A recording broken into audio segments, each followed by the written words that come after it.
22 सालों से ध्यान की गतिविधियाँ हो रही हैं।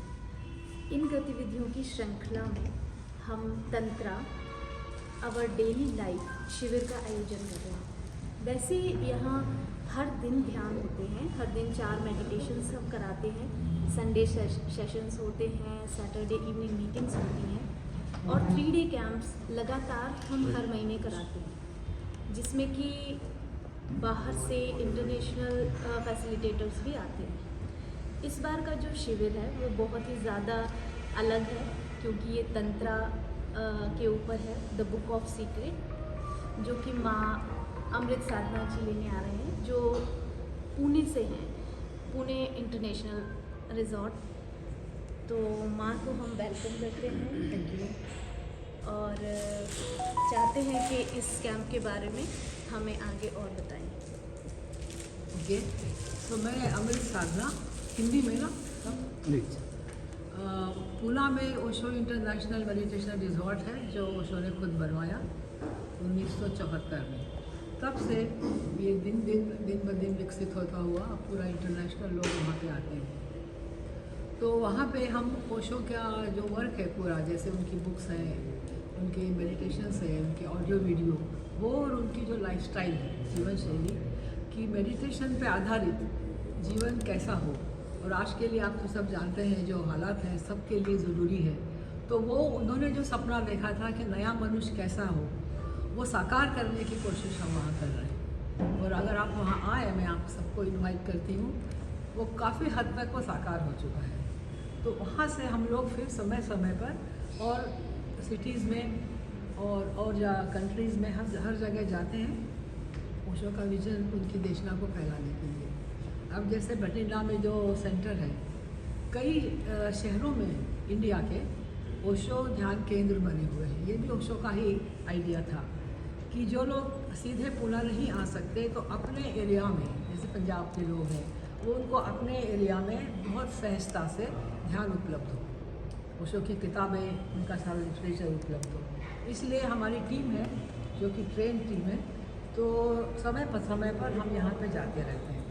और कभी ये भी पुणे आते हैं, तो ऐसे इनका हमारा लेन देन चलता रहता। तो उसी सिलसिले में अर्जुन जी हैं और हाँ, तो इन लोगों ने फिर मुझे आमंत्रित किया कि आप यहाँ पे करें। अब ये जो विषय है कि तंत्रा आप जानते हैं कि बहुत ज़्यादा कंट्रोवर्शियल है ना, बहुत विवादास्पद ये विषय है। जितना आकर्षक है उतना गलत समझा गया है, जबकि तंत्रा एक विज्ञान है। तो एक किताब मैं आपको दिखाना चाहती हूँ ओशो की, ये जो है ना बुक ऑफ सीक्रेट्स। तो तंत्रा का एक बहुत अच्छा ग्रंथ है, विज्ञान भैरव तंत्रा। उस पर ओशो के ये 112 विधियों के लेक्चर्स हैं और सारी दुनिया में ये बेस्ट सेलर है। ओशो ने तंत्रा को उसके अभिशाप से मुक्त कराया है, मैं कहूँगी, क्योंकि वो गलत लोगों के हाथ में पड़ गया था। जैसे तंत्रा सोचते ही लोग क्या सोचते हैं, सेक्स, ब्लैक मैजिक ना, वैसे भयावले खौफनाक चेहरे तांत्रिक लोगों के, फिर अघोर पंथ, अघोर विद्या। तो तंत्रा ये सब कुछ भी नहीं है। ये सारा उन लोगों ने प्रचलित किया कि जहाँ तंत्रा के जो बड़े ऋषि हैं वो ही खुद कहते हैं कि जैसे लोगों को डराने के लिए या बच्चों को बहलाने के लिए, तो वो तंत्रा नहीं है। ये दिखाने के लिए ओशो ने उसको जैसे परिशुद्ध कर दिया है। तो इस किताब में 112 विधियाँ हैं और ये विधियाँ बहुत ही सरल हैं, क्योंकि ओशो का ये कहना है कि आप रोज़मर्रा की ज़िंदगी से अगर ध्यान को तोड़ेंगे तो क्या होगा कि आपकी ज़िंदगी नहीं सुधरेगी और ध्यान के लिए फिर ज़्यादा आपका समय नहीं मिलेगा। ध्यान मतलब होश, अवेयरनेस। जैसे अभी आप सब लोग यहाँ पे आए हैं, इंटरव्यू ले रहे हैं। अभी आप 2 तरीके से कर सकते हैं कि बहुत तनाव से भरकर अंदर एक कंपटीशन से भरे हुए कि सबसे अच्छा बाइट किसको मिले, सबसे अच्छा एंगल किसको मिले, सबसे अच्छा मेरा वीडियो हो, इस ख्याल से ले सकते हैं। दूसरी, आप बहुत रिलैक्स होकर ले सकते हैं कि मैं जो कर रहा हूँ मेरा सबसे बेस्ट मैं करूँगा। मेरा तो 2 चीज़ें हैं, टोटलिटी एंड परफेक्शन। परफेक्शन कुछ होता नहीं, आप कभी परफेक्ट नहीं हो पाएंगे, ये आपको तनाव से भर देगा। तो अभी जैसे मैं बोल रही हूँ, मैं एकदम रिलैक्स होकर बोल सकती हूँ, आप रिलैक्स होकर फ़ोटो ले सकते हैं। तो अभी जो हो रहा है वहाँ कोई मेडिटेशन नहीं। कब हो रहा है जी? ये आज उसका उद्घाटन है 16 से और 19 तक चलेगा। क्या टाइमिंग क्या है? टाइमिंग सुबह की आज आज तो 6:30 बजे से start देखिए जो सारा कैंप है ना सुबह 6 से और रात 9 बजे तक चलता है। अब आप पूछेंगे क्या होगा 6 से 9, तो ओशो ने कई ध्यान विधियाँ बनाई हैं। तो उसमें डायनामिक मेडिटेशन से शुरुआत होगी, 9 से 4 हम लोग तंत्रा की ध्यान विधियाँ करेंगे। शाम को एक बड़ा सुंदर प्रोग्राम होता है इवनिंग मीटिंग, उसमें आप ज़रूर रहिएगा। तो उसमें ओशो के वीडियो दिखाते हैं और ओशो के वीडियो के साथ ध्यान, ओशो का ध्यान कोई ऐसा गुरु गंभीर या अपना चेहरा उतार के बैठे सीरियसली, ऐसा नहीं है। हंसीबा खेलीबा ढरीबा ध्यान, तो हंसते खेलते एंजॉय करते हुए मस्ती में हम लोग ध्यान करते हैं। और शाम के समय कुछ छोटा सा वैरायटी शो वगैरह इस तरह का प्रोग्राम करते हैं, सब जो आए हैं उनके साथ। तो पूरा दिन, पूरे 3 दिन में हम बहुत हंसी खुशी और बड़े रिलैक्स होकर हम मनाएंगे और उसी के साथ हम तंत्रा का ध्यान करेंगे। इसमें सेक्स का या ब्लैक मैजिक का कोई सवाल नहीं है। तो आप भी आइए और हर आदमी, हर औरत आज की तारीख पे इस ध्यान को आप अपनी दिनचर्या में शामिल कर सकते हैं। तंत्रा की एक और विशेषता ये है कि इसमें स्त्री का बहुत सम्मान है। ये तो ध्यान, योगा है ना, संन्यास, ये सब मर्दों के विषय थे। घर छोड़ के जाना है तो उनका अधिकार है, कोई औरत घर छोड़ के नहीं जा सकती। तंत्रा पहला और शायद आखिरी ये शास्त्र ऐसा है कि शिव और शक्ति दोनों का ये संवाद है और प्रेम के गहरे क्षणों में ये इसका जन्म हुआ है। हमेशा मास्टर डिसाइपल गुरु शिष्य के बीच संवाद होता है। ये जब प्रेम के गहरे वो लोग जाते हैं तो वो शिव जो पार्वती है वो पूछती है, जैसे जो प्रेमी है उसकी आकृति खो जाती है तो वो घबरा के पूछती हूँ कि आप कहाँ हैं, आप तो विलीन हो गए, मैं आपको कैसे पाऊँ। तो फिर एक माहौल तैयार गया है। फिर शिव कहते हैं कि शिव यानी कोई व्यक्ति नहीं है, शिव कोई कहीं मूर्ति नहीं है जो हम बनाया ना हम लोगों ने, वो शिव नहीं है। शिव मतलब शून्य, शिव का अर्थ है एम्प्टीनेस। तो एम्प्टीनेस को आप कैसे पाओगे? 2 विचारों के बीच जो जगह है वो शिव है, 2 अनुभवों के बीच जो जगह है वो शिव है। 2 भाव आते हैं, एक आया दूसरा गया, एक सांस आई दूसरी सांस गई, 2 सांसों के बीच जगह है वो शिव है। तो बहुत ही एक अद्भुत तरीका है और हर क्षण जब शिव बात कर रहे हैं एक एक उनका जो वाक्य है वो ध्यान की विधि है और इतने प्यार से, इतना सम्मान से उसको ऐसे ऐसे एडजेक्टिव्स दे रहे हैं, चारुगात्री, सुनयनी, हे सुंदरी। हाँ, इस तरह कौन कहता है अपने पत्नी को ऐसा? याद करिए आपने कब कहा है आपकी बात। तो इतने प्यार से और इतने सम्मान से अगर आपको सिखाया, ये भी तंत्रा का मैसेज है कि किसी को सिखाना है तो माहौल बनाइए, उसका हृदय खोलिए, वो आपके ऊपर भरोसा करे, ट्रस्ट करे कि हाँ तू कोई छोटी नहीं है। ऐसा नहीं कहा कि तू औरत जा, तू क्या समझे तंत्रा, ऐसा नहीं कहा।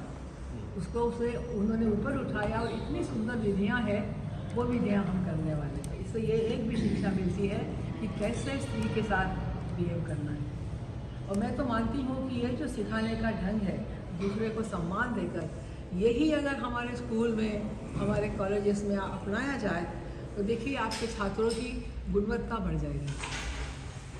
किसी की निंदा करके, किसी को छोटा बता के आप नहीं सिखा सकते, तो वो आदमी बंद हो जाता है। अगर उसको कहा करें नहीं तू बड़ा बुद्धिमान है, तू तो बड़ा सुंदर है, कितना अच्छा है, तेरे को जल्दी आ जाएगा, तो वो ओपन होता है फिर।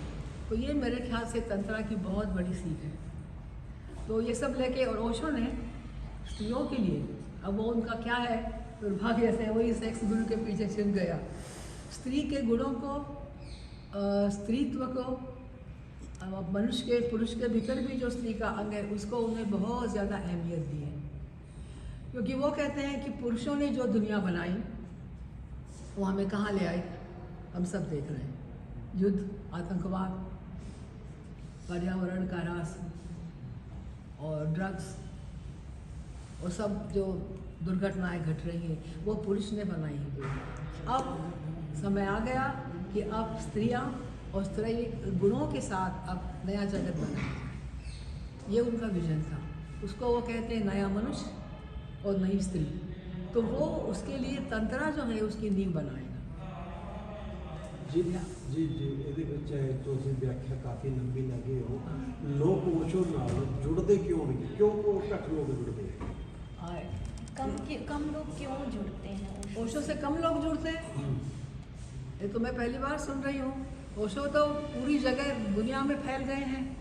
उनकी जो किताबें हैं उन्होंने सिर्फ इंग्लिश हिंदी में बोले। वो आज दुनिया के 64 भाषाओं में, वो भाषाएं कौन है वो भी आपको पता नहीं होगी, 64 भाषाओं में मिलियंस ऑफ इस बुक्स सारी दुनिया में फैल रही हैं।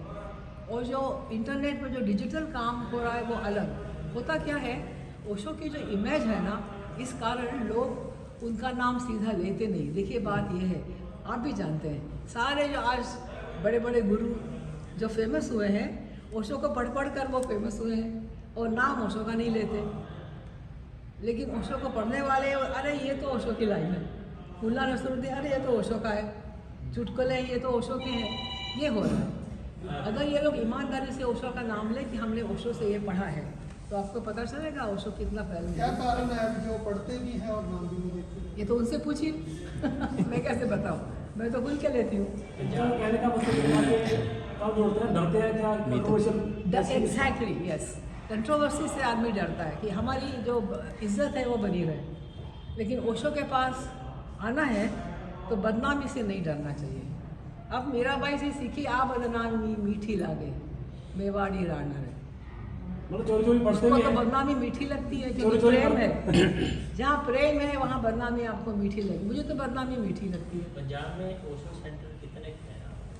यहाँ पे 10-12 तो होंगे, लेकिन ये जैसा चला रहे हैं ऐसे बहुत कम चल रहे हैं। क्या है, कोरोना कारण भी बहुत डाउन हो गया ना, ये तो नंबर तो मुझे नहीं मालूम।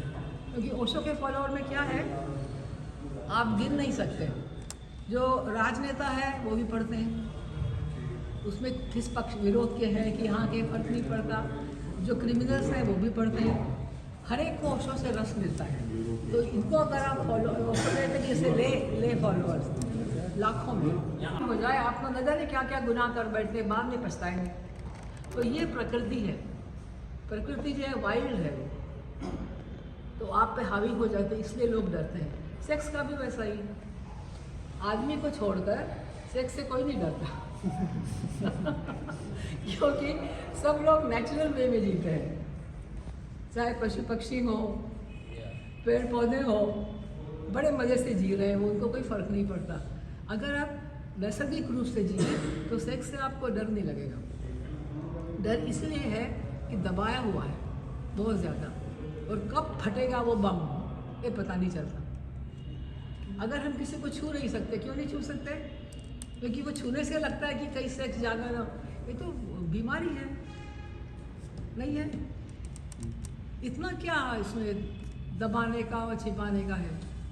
और जिसको आप दबाएंगे ना वो और ज़्यादा बड़ा हुआ उसका बन जाता है, और पीछा करेगा।